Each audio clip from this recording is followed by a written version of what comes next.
નમસ્કાર. લાંબા સમય સુધી કોઈ વ્યક્તિ કામ કરે તો એ અનુભવી બને.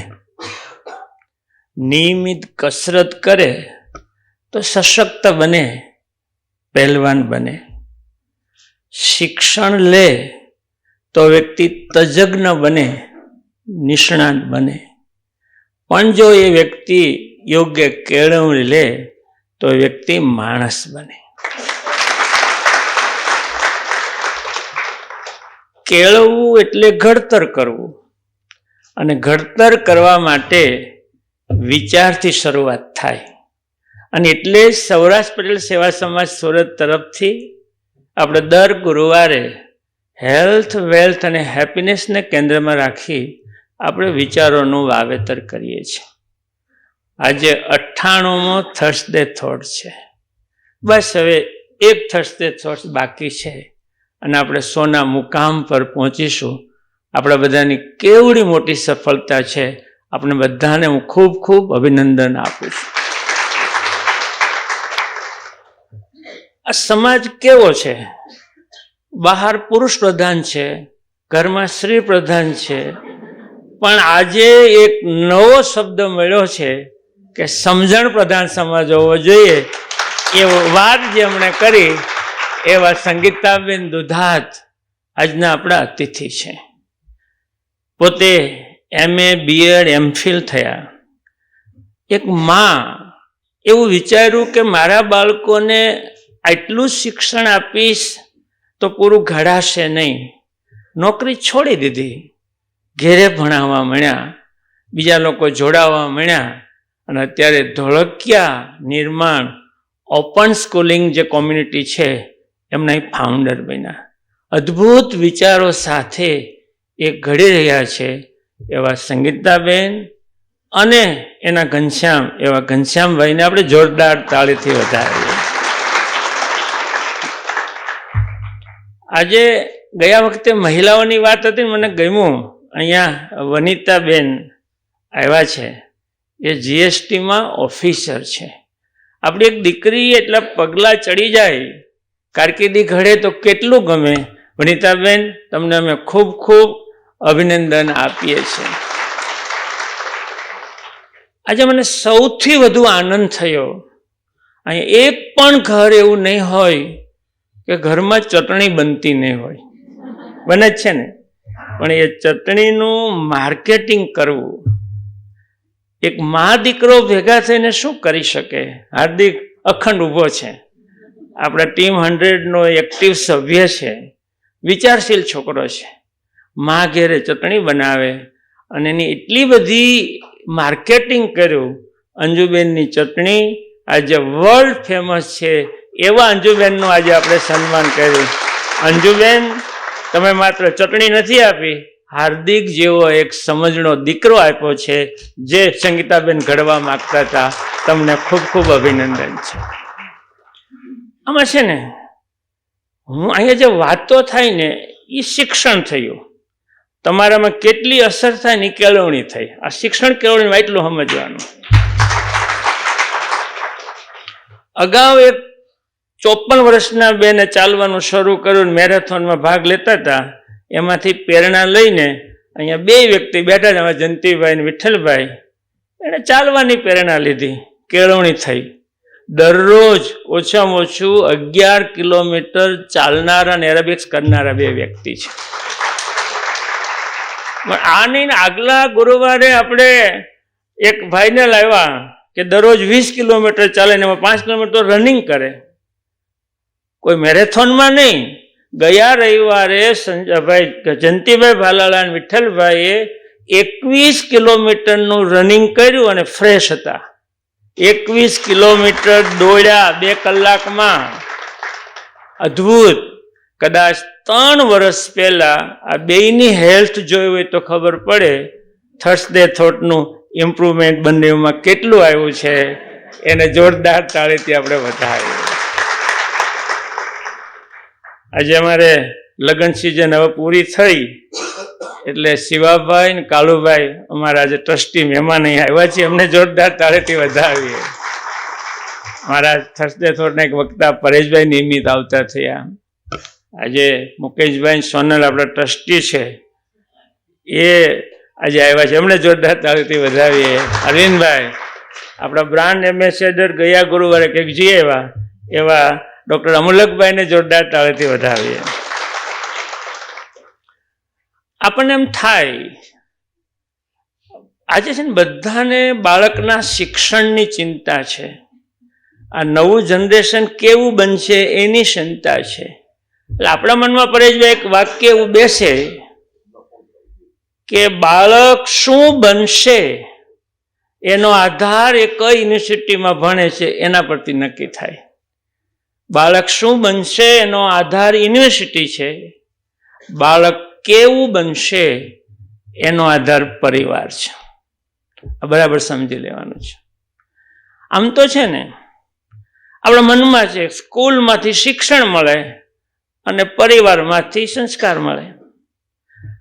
શિક્ષણ અને સંસ્કાર ભેગા થાય ત્યારે કેળવણી બને છે. આ કેળવણી એટલી છે, કેળવણી જુદી નથી. કેળવણીમાં શિક્ષણ આવી જાય છે પરેશભાઈ, અને એની જ આખી વાત સંગીતાબેને કરી છે. સ્વામી વિવેકાનંદે બહુ સરસ એક વાક્ય કીધેલું કે મન છે ને એ જ શિક્ષક છે. આપણે આ દિશામાં બહુ વાત કરી છે કે આપણે જ શિક્ષક છીએ. આપણું મન છે એ શિક્ષક છે. વિચારો મળ્યા પછી ભણાવે તો આપણું મન જ છે. આ સમજવાની, મન જ આપણું શિક્ષક છે.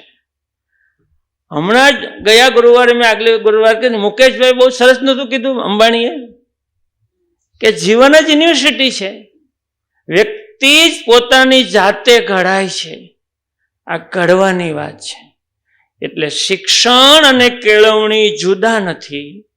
પણ સિસ્ટમમાં એવું થઈ ગયું કે સ્કૂલ માત્ર પરીક્ષાનું ભણાવે અને બાળકોને શિક્ષણ સંસ્કાર તો પરિવાર આપે. આવું થયું. ખરેખર એવું નથી. શિક્ષણમાં પણ સંસ્કાર મળવા જોઈએ અને પરિવારમાંથી પણ શિક્ષણ મળવું જોઈએ. એ ખરી કેળવણી છે. આપણને એમ થાય કે બાળકોને કોણ ઘડે, કોણ ઘડતું હશે વિચાર આવે. છોડી દો બાળકોની, આપણી વાત કરીએ. આપણે જન્મ્યા ત્યારે 2 કિલોથી 5 કિલોની વચ્ચે આપણે કુદરતી એમ જ મૂક્યા હતા ને. પછી કપડાં પહેરતા કોણે શીખવાડ્યા કેવા પહેરવા? ખાતા કોણે શીખવાડ્યું હું ખાવું? ધર્મ કોણે શીખવાડ્યો હું ધર્મ પાળવો? આપણી માન્યતા કોણે ઘડી આવું હોય જ? આપણે વિચારો કોણે આપ્યા? આપણી માતૃભાષા કોણે શીખવાડી? આ બધું પરિવારે શીખવાડ્યું છે. આમાં સ્કૂલ ક્યાં આવી? આવડું મોટું માણસનું ઘડતર પરિવાર, એની સાથે સંકળાયેલા વ્યક્તિઓ અને સમાજ ઘડતી હોય છે. એટલે વ્યક્તિને ઘડવાની પહેલી જવાબદારી પરિવારની, સમાજની છે. સાચી વાત છે કે શિક્ષણમાં મોકલીએ છીએ વ્યક્તિને ઘડવાની, પણ શિક્ષણની બાબુભાઈ દશા તો એ છે. આજે જો તું ઓરિસ્સામાં 1 થી 8 ધોરણ સુધી તો મધ્યાહન ભોજન આપણે આપીએ છીએ. હવે 9 અને 10માં પણ મધ્યાહન ભોજન સ્કૂલમાં આપવાનું થશે. એનો મિનિંગ શું થયું? પરિવારનું કામ હવે સ્કૂલ કરે છે. ખાવાનું કામ તો પરિવારનું હોવું જોઈએ. ખ્યાલ આવ્યો? આપણે આપણા બાળકોને પૂરું પોષણ નથી આપતા તો સંસ્કાર ક્યાંથી આપી શકીએ? એટલે આખી પરિસ્થિતિ સંગીતાબેન કીધી ને એવી ઊભી થઈ છે. આપણે છે ને સ્કૂલમાં શું અપેક્ષા રાખીએ છીએ? આ બહુ બધા પાયાનો પ્રશ્ન છે. આ બધું હું એટલા માટે કહું છું કે કંઈ ને કંઈ આપણને ટચ થાય, આપણું જીવન સમજણ પ્રધાન થાય. આપણે કેમ સુખી થઈએ એવી આપણી પ્રકૃતિ ઘડાય તો આપણે સુખી થશું તો દુનિયા સુખી થશે. એ દિશાની વાત કરીએ. આપણે સ્કૂલ પાસે શું અપેક્ષા રાખીએ? સ્કૂલ સાથે કેટલા સંકળાયેલા વ્યક્તિઓ બેઠા છે, સ્કૂલમાં ઘણું કરી રહ્યા છે, એની ટીકાનો તો કોઈ સવાલ જ નથી. કદાચ સિસ્ટમને કારણે જોઈએ તેવું શિક્ષણ નથી આપી રહ્યા, એ વાસ્તવિકતા છે. પણ આપણે સમજવું વાસ્તવિકતા શું છે. સ્કૂલ પાસે શું અપેક્ષા? બોર્ડ એવી અપેક્ષા રાખે છે કે બધા બાળકો પાસ થવા જોઈએ. વાલી એવી અપેક્ષા રાખે છે કે વધુ ગુણ આવવા જોઈએ, સમાજ એવી અપેક્ષા રાખે છે કે સારો માણસ થવો જોઈએ, અને રાષ્ટ્ર એવી અપેક્ષા રાખે છે કે સારો નાગરિક થવો જોઈએ. આમાં વિદ્યાર્થી શિક્ષક તો કન્ફ્યુઝ છે. વિદ્યાર્થીને ખબર નથી કે હું કરવા સ્કૂલે જાઉં છું, અને શિક્ષક પરીક્ષા સિવાય બીજું ભણાવી શકતો નથી. બસ આ પરિસ્થિતિ શાળાની છે. અને એટલે જ સંગીતાબેન એમ થયું કે ચાલો ને બાળકોને આપણે જેવા જોઈએ છે તેવા બનાવવાની કોશિશ કરીએ. એટલે એણે ઘડતરનું કામ શરૂ કર્યું. વાસ્તવિક સ્થિતિ આ છે. ખરેખર શિક્ષણ અંગે આપણા જે મહાનુભાવોએ કીધું છે ને એ બહુ સમજવા જેવું છે, બહુ સમજવા જેવું છે. એમાંનું કંઈ શિક્ષણના માધ્યમથી આવી શકે છે. સ્વામી વિવેકાનંદની જ ફરી વાત કરીએ તો સ્વામી વિવેકાનંદે શિક્ષણ માટે બહુ સરસ વાત કરી કે આત્મવિશ્વાસ સાથે પોતાના પગ ઉપર ઊભો રહી શકે એ ઘડતર, એ શિક્ષણ છે. આ શિક્ષણ માટેની આ જરૂરિયાત છે. વિનોબા ભાવે પણ બહુ સરસ વાત કીધી કે સુષુપ્ત શક્તિઓને બહાર લાવવી, સુષુપ્ત શક્તિઓને ખીલવવી એ શિક્ષણ છે. અને આપણા એપીજે અબ્દુલ કલામ સાહેબે એવું કીધું કે બદલાયેલા સમયની સાથે બદલાય અને પગ ઉપર ઊભો રહી શકે એ ઘડતર થાય, એ ખરું શિક્ષણ છે. હવે આમાં જુઓ કે ભણ્યા પછી આત્મવિશ્વાસ કેટલોક આવે છે તો આપણે સાચું શિક્ષણ. હવે જુઓ કે એમાં સુષુપ્ત શક્તિ કેટલી બહાર આવી તો શિક્ષણ. બદલાયેલા સમયમાં ટકી શકે, સસ્ટેનેબલ ગ્રોથ કહીએ છીએ ને, ટકાઉ વિકાસ થવો જોઈએ, એવું થાય, નથી થતો, એ આ શિક્ષણ છે. અને એટલે બાળકોને ઘડવા, આ કેળવણી, આ સંસ્કાર ક્યાંથી આવે? ખરેખર તો આ ઘડતર છે ને, મને કાલે જ વાતો કરતા હતા કે આ બહુ જનરેશન બગડ્યું. એ કે એના મિત્રો કોણ છે એ ધ્યાન રાખો ને તો ન બગડે. આ શોર્ટકટ થયો. અરે આ બગડવાના વાયરસ તો કોરોના કરતાંય ભયંકર છે. એ ગમે ત્યાંથી અડી જાય. એટલે ખાલી મોઢે બાંધી દેવાથી કોરોના અટકે એમ તોય અટકતો નહોતો. એમ તમે ગમે એટલું ધ્યાન રાખો તો એ વાયરસ જે બગડવાના યુવા ધન માટેના આપણા પ્રશ્નો છે એ રહેવાના છે, એ બગડશે. એના માટે તો આપણી રોગ પ્રતિકાર શક્તિ જ કેળવવી પડે, એમ બાળકને ઘડવું પડે. એ જ એનો શ્રેષ્ઠ ઉપયોગ છે.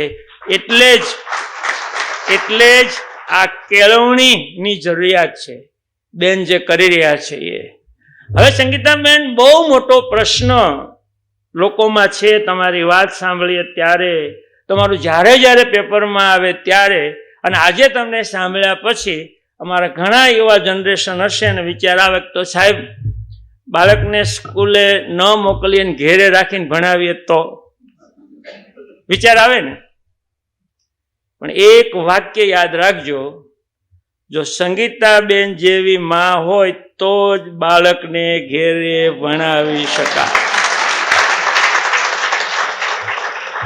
નકર વિચાર ના કરશો. ખ્યાલ આવ્યો? શિક્ષણ પણ એટલું જરૂરી છે.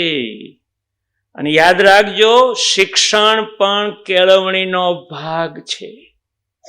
શિક્ષણમાં પણ કેળવણી છે અને કેળવણીમાં શિક્ષણ છે, કેળવણીનો ભાગ છે. એટલે સાહસ ન કરી શકાય. હા, એટલું સાંભળ્યા પછી આપણા જનરેશનને, આપણા બાળકોને બને ત્યાં સુધી એની કેળવણી આપવાનો પ્રયાસ કરીએ. એને મન ઘડવાની વાત છે, કંઈ પણ જાણવાની વાત છે. સ્કૂલે શું કરવા જાય છે ને એ જો મનમાં નાખીને મોકલો ને તો ઘણું બધું શીખીને આવશે. બસ બાળકો સાથેનું એટેચમેન્ટ. માત્ર બાળકોની વાત નહીં, આપણે પણ આ યુનિવર્સિટીના વિદ્યાર્થીઓ છીએ. અહીંથી માત્ર શિક્ષણ નહીં, આમાંથી આપણે ઘડાવું.